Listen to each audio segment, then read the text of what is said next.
This video will describe the TSX 60 list page.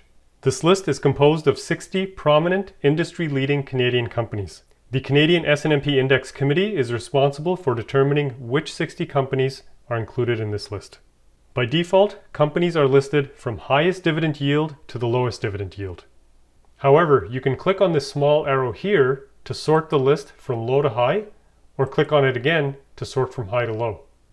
You can click on this arrow here to sort the list in alphabetical order, or click on it again to sort in reverse alphabetical order. You can do the same thing with company name by using this arrow here. This icon allows you to add this stock to your My Stocks page. This icon allows you to add this stock to your My Watchlist page. And this icon allows you to add an email alert for this stock.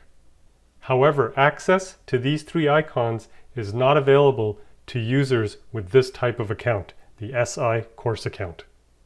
You can click on any company name to view its stock data page. Click here to see the 12 rules of Simply Investing, and remember to apply the 12 rules before making any investing decisions. For more questions and answers, have a look at the FAQ section located here.